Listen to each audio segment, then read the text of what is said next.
Hola, otra vez soy el diácono Richard Brown, aquí para compartir la clase para los padres de familia para el mes de enero. Entonces empezamos como debemos empezar todo lo que hacemos en el nombre del Padre y del Hijo y del Espíritu Santo. Gracias, Dios mío, por habernos traído acá el día de hoy para compartir sobre nuestra fe, para aprender nosotros de cómo ayudarles a nuestros hijos a crecer en su fe y poner en práctica lo que han aprendido. Ayúdanos a entender bien y a tener la sabiduría para poder aplicar lo que hemos aprendido. Todo eso te lo pedimos mientras decimos la oración que tu Hijo nos enseñó. Padre nuestro que estás en el cielo, santificado sea tu nombre. Venga a nosotros tu reino. Hágase tu voluntad en la tierra como en el cielo. Danos hoy nuestro pan de cada día y perdona nuestras ofensas, como también nosotros perdonamos a los que nos ofenden. No nos dejes caer en tentación y líbranos del mal. Amén. Entonces, como siempre, les voy a recordar de que van a necesitar su copia de la Biblia para que cuando les lee algo, alguna cita de la Biblia, la tienen ahí a la mano para hacer referencia.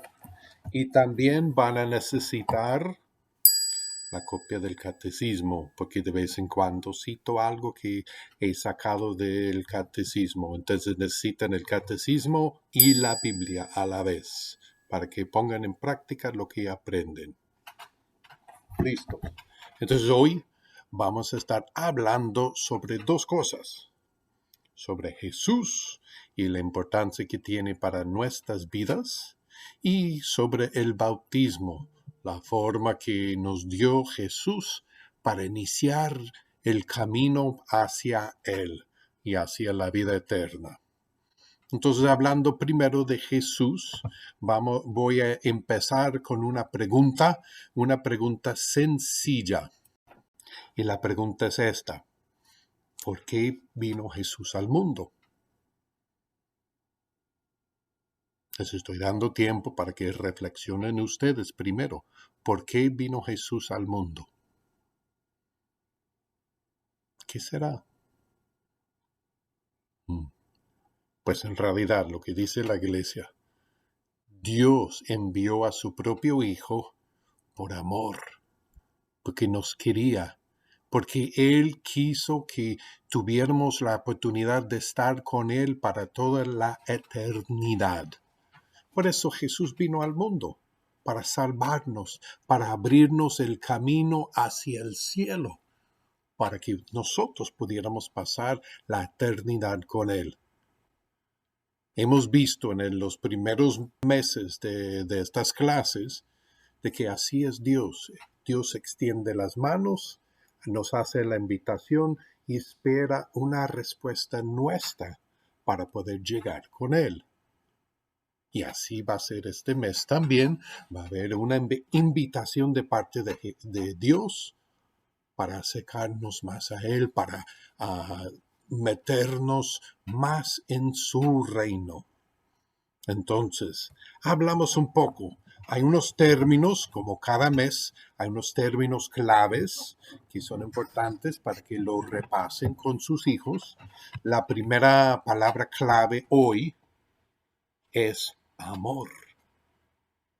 Y amor no es el amor de las películas, no es el amor de los comerciales. El amor sea un sentimiento, a una forma de poder conquistar o conseguir algo que deseamos. Si decimos, yo te quiero, le digo a mi esposa toda hora, te quiero mucho. Y querer tiene ese sentido de querer, de conseguir algo. Yo te quiero. Yo quiero un chocolate, yo quiero mi esposa. No es el mismo significado. Por eso me voy a enfatizar más, no en querer, sino en amar. Amar es escoger, dar de uno mismo para el bien del otro. Ese es el amor que nos tiene Dios. Él quiere lo mejor de nosotros. Él quiere que tengamos todo lo que Él tiene planeado para nosotros, que incluye el cielo. Él quiere que tengamos todas las bendiciones que nos ha preparado y nos ha enviado mucha gracia para que podamos conseguirlo. Lo que pasa es que normalmente nos concentramos más en las cosas del mundo y nos olvidamos que a veces hay que sacrificar para poder recibir las bendiciones que Dios nos tiene. Porque igual, la forma que yo trato de usar para explicarlo, el amor que yo tengo para mi vecino, que es un amor pequeñito, sí lo amo y lo veo de vez en cuando, pero les digo la verdad, acá en los Estados Unidos ni siquiera sé el nombre de mis vecinos a todos los lados. Los veo, los saludo, entonces el amor que les tengo, poquito. ¿Cuánto amor tengo para mi supervisora en el trabajo? Sí, la quiero un poco más. ¿Cuánto amor tengo para mis cuñadas? Un poco más. Pero ¿cuánto amor tiene Dios para mí? Ni siquiera lo puedo medir, porque tengo las manos clavados, así como Jesús en la cruz, que se dio de todo por nosotros, por nuestro bien, para que pudiéramos otra vez llegar nosotros al cielo. Entonces el chiste que me gusta contar, ¿cuánto quiero a mi esposa? Pues la quiero como acordeón. A veces quiero dar mi vida y aquí a veces me causa frustración. Entonces quiero a mi esposa como una acordeón. No, es mentira. Casi siempre la quiero así como Jesús, que quiero dar mi vida por ella. Y me imagino que así es el amor que ustedes tienen para sus hijos, que darían toda su vida por ellos. Eso es amar. Y así debemos de amar al prójimo, lo cual es difícil porque a veces los queremos así pequeñito y no queremos hacer lo posible. Entonces Jesús vino. Dios quiso que hubiera un Salvador para salvarnos, para que pudiéramos llegar al cielo. Entonces mandó a su Hijo. Y hay muchos que dicen que Jesús no era Dios, era un maestro nada más, era un predicador, era profeta, pero no era Dios. Pero eso no es cierto.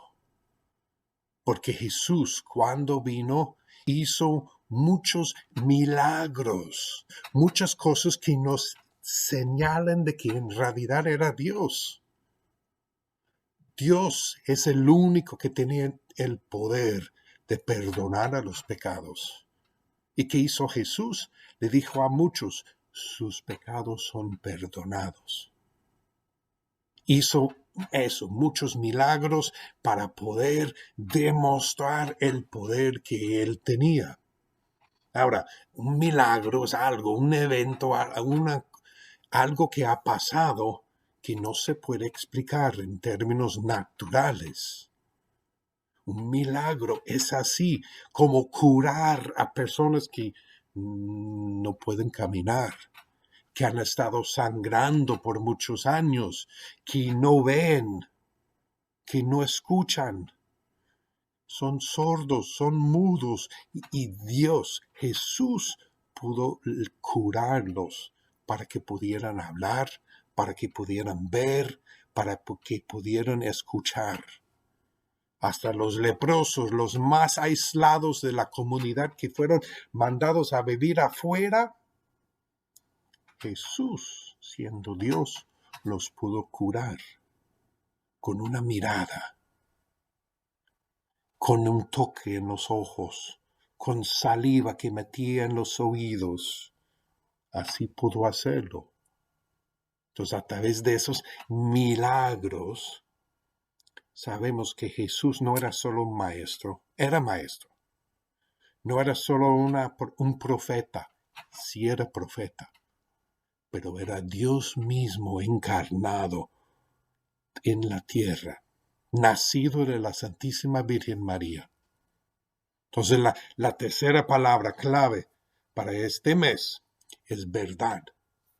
Y verdad no es algo que me invento, es algo que es así como debe ser. El cumplimiento de toda la verdad, Dios. Dios nos dio la verdad. Y Jesús mismo dijo, yo soy la verdad. Entonces sabemos de que a través de sus milagros y a través de ser la verdad, Jesús es Dios. Dios que nos amó tanto que dio su vida por nosotros para que pudiéramos tener la vida eterna. Entonces, ¿de dónde vamos a saber la vida de Jesús? Sí podemos buscarlo por el internet, pero no vamos a tener exacto, porque hay varias cosas por el internet que yo le hago Google.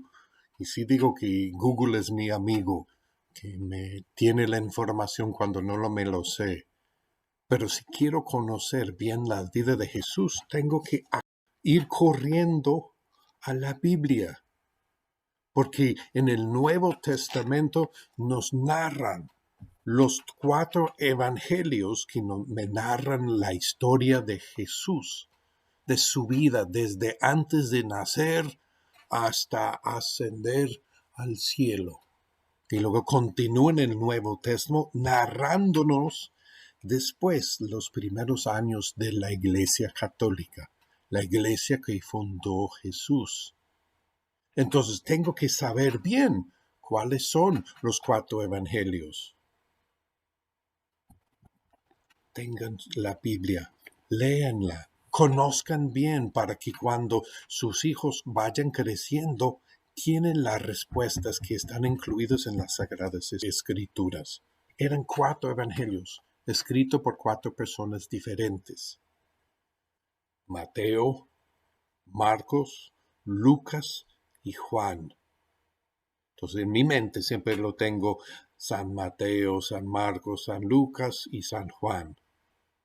Así lo tengo en mi mente, que ese es el orden en que fueron escritos. No es como un libro escrito hoy en día que nos narra en este año nació y luego pasó esto. No, los 4 evangelistas nos escribieron lo que ellos les pareció necesario para ayudarnos a entender nuestra fe. Y fueron inspirados por el Espíritu Santo para saber qué necesitábamos o qué necesitaban los primeros cristianos para entender sobre la vida de Jesús. Muchos creen que los 4 eran apóstoles que caminaron con Jesús y no es cierto. Mateo sí, Juan sí, caminaban con Jesús. Juan vio muchos de los milagros de Jesús. La transfiguración era uno de los primeros llamados, era el que estaba presente cuando Jesús murió y Jesús entregó su madre, la Santísima Virgen María, a San Juan para que fuera ella su madre y la madre de toda la iglesia. Mateo sí era uno de los primeros y nos narra de que él era uno de los que coleccionaba los impuestos. Entonces no muy querido por el pueblo judío. Los otros 2, San Marcos y San Lucas, no eran apóstoles.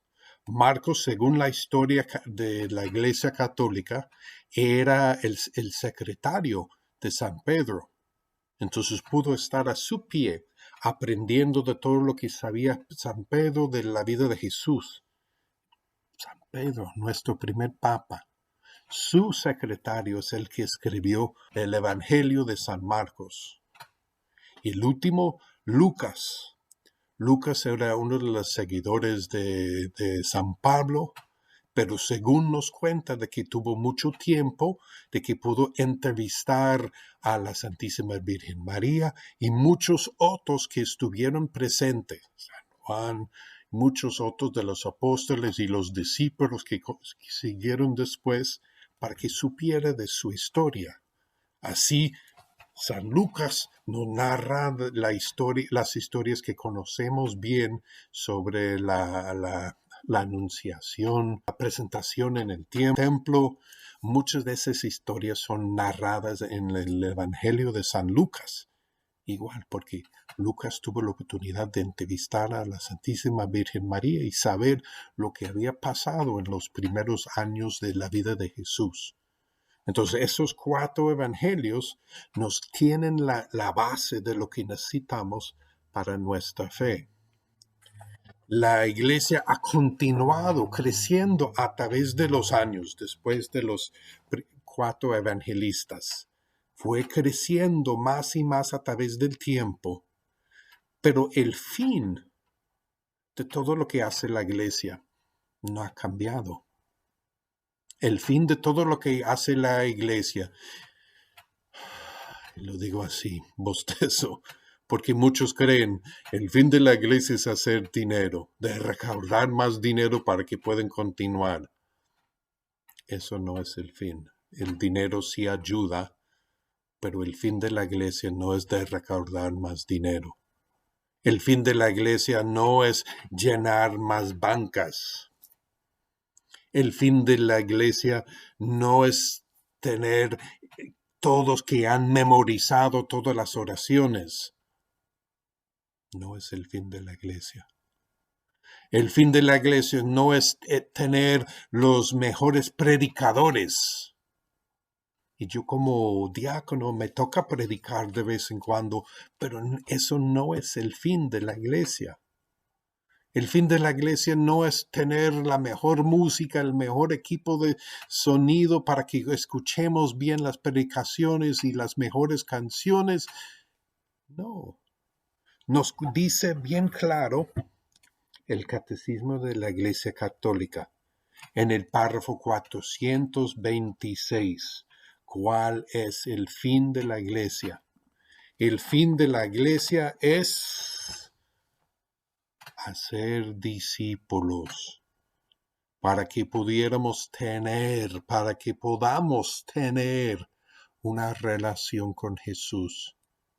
Porque solo a través de esa relación que tenemos con Jesús, que tenemos abierta el camino al cielo.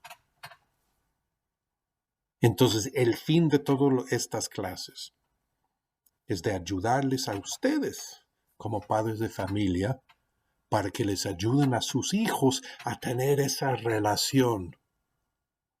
Ahora bien, no estoy diciendo de que no deben de memorizar oraciones, que no debe de haber buenos predicadores, que no debe de haber música hermosa.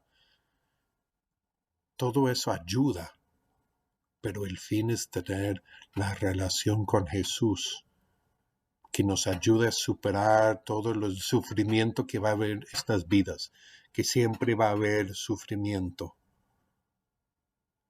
Jesús nos va a ayudar a superar, porque Jesús lo que quiere, igual que su Padre, que lleguemos al cielo, que podamos estar con Él para toda la eternidad. La comisión de Jesús a sus apóstoles, que viene siendo la misma comisión para nosotros, en sus últimas instrucciones antes de que ascendió al cielo, lo van a encontrar en la Biblia al final del Evangelio de San Marcos. Nos dice de esta forma, las últimas instrucciones de Jesús lo encuentran en el capítulo 16, empezando con el versículo 15.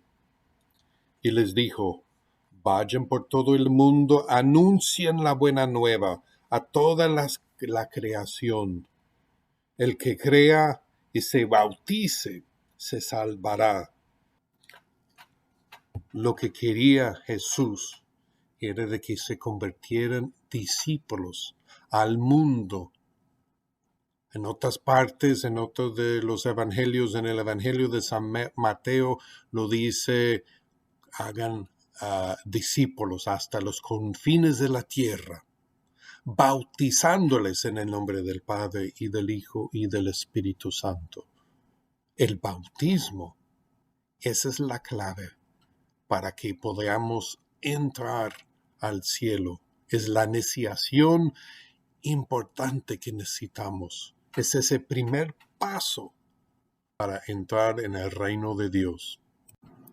Tenemos ese mismo cargo de parte de Jesús, de propagar el Evangelio, las buenas nuevas. Esa es una buena traducción y San Marcos lo dice de que son las buenas nuevas. Eso es el Evangelio. Es la traducción directa de la palabra evangelium, que es el término en griego, pero significa las buenas nuevas, las noticias de la vida de Jesús. Tenemos ese mismo cargo de evangelizar, de compartir las buenas nuevas, de compartir cómo Jesús ha tenido impacto en nuestras vidas. Ahora bien, algunos tenemos llamadas diferentes a otros. Mi esposa no tiene la misma llamada como yo de estar delante de otros predicando. Yo tengo la dicha de ser diácono, de haber recibido las manos del obispo sobre mi cabeza, ordenándome en los sagrados órdenes para poder predicar. Pero el fin es el mismo que tengo yo como mi esposa: evangelizar, compartir las buenas nuevas con otra gente para que se vuelvan discípulos. Ahora, la segunda parte de la comisión de Dios era para que salieran los apóstoles bautizando para ayudar con el perdón de los pecados. Lo que quería es que se arrepintieran todos de sus pecados para que pudieran acercarse más a Dios. En realidad son los pecados que nos alejan de Él, porque los pecados es la forma de que mostramos de que no lo amamos, no somos capaces de hacer todo lo necesario, de sacrificarnos por el amor que tenemos a Él. Entonces, hablamos un rato sobre el bautismo. En realidad, el bautismo es la dicha más grande que tengo como diácono. El de poder bautizar, iniciar en la vida de Jesús a niños pequeños. Había varias prefiguraciones antes de la llegada de Jesús, muchas prefiguraciones de esa conversión, de ese acercamiento a través del agua en el Antiguo Testamento. La historia de Noé y el arca en el diluvio era una purificación para que Dios borrara todos los pecados del mundo y volviera a iniciar. La segunda, cuando en el tiempo de Moisés, y llevó el pueblo esclavizado en Egipto, los llevó al Mar Rojo, donde se abrió el Mar Rojo, las aguas del Mar Rojo pasaron por el medio a través del agua, otra vez para llegar al otro lado. Después Josué, el que siguió después de la muerte de Moisés, los llevó a la tierra prometida y tuvieron que pasar una vez más por agua, por el río Jordán, el mismo río donde Jesús fue bautizado para poder llegar a la tierra prometida por Dios. Hay 4 maneras diferentes de ver el bautismo. El bautismo en sí tiene el simbolismo de nacimiento. Y fíjense, si ustedes son madres, que la primera seña de que ya iban a nacer sus hijos, ¿no dicen que se le rompan las fuentes? Igual en la Biblia, las palabras de Jesús En el Evangelio de San Juan, capítulo 3, versículo 5, lo dice Jesús de esta forma. Dice, hay que nacer del agua y del Espíritu para poder llegar al reino de Dios. En realidad, en ese momento en que cae el agua sobre la cabeza o del niño pequeño o de un adulto, Dios lo está adoptando. Ya es un hijo de Dios a través de ese momento para que pueda estar dentro del reino de Dios y poder llegar al cielo. La segunda forma de ver el bautismo es como una muerte. San Pablo nos dice en su carta a los Romanos, capítulo 6, versículo 3, dice que el bautismo es nuestra forma de participar en la muerte de Cristo. Y si lo piensan bien, en la forma de que muchos fueron bautizados, no es derramar agua sobre su cabeza, eso sí está permitido.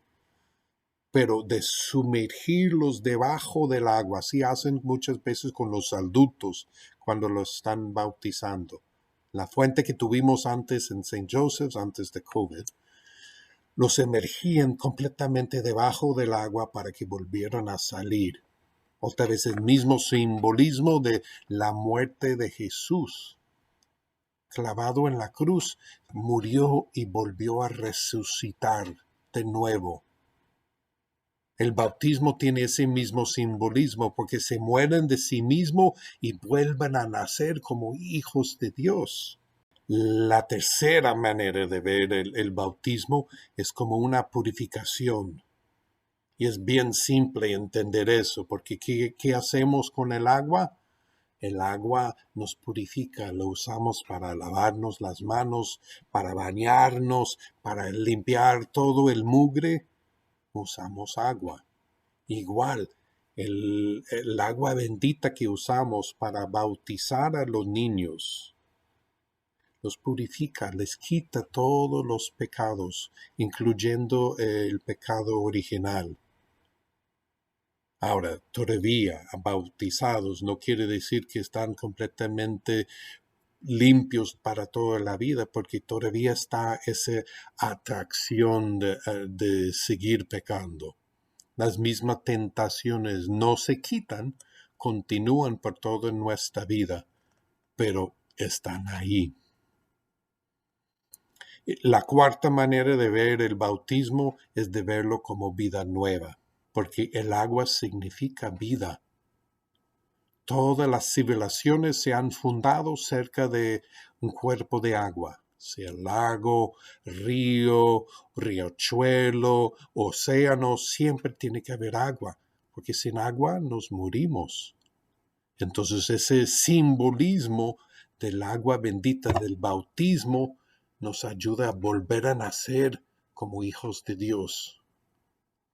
La forma que yo lo digo cuando yo estoy bautizando a niños, y otra vez es la dicha más grande que he tenido como diáconos, de poder bautizar, poder compartir la alegría que yo tengo de ser católico cristiano, es bautizando. Porque yo los estoy haciendo hijos de Dios. Yo los estoy iniciando en la vida de la iglesia que quiere que todo el mundo llegue al cielo. Tengo la oportunidad de compartir esa alegría que tengo yo con familias nuevas que tienen su bebé. En realidad tuve una dicha tremenda porque la primera vez que estaba bautizando a niños era el aniversario mío de cuando yo fui bautizado hace 55 años. Yo sí me lo sé y lo celebro cada año. El bautismo es tan importante para nosotros que lo debemos celebrar. Celebramos el cumpleaños, ¿por qué no debemos de celebrar el día de que nacimos a la vida eterna? El Papa Francisco hace como 5 o 6 años nos dijo que debemos de tener pasteles para el aniversario de nuestro bautismo. Yo les invito a ustedes como padres de familia a investigar cuál es el aniversario de su bautismo.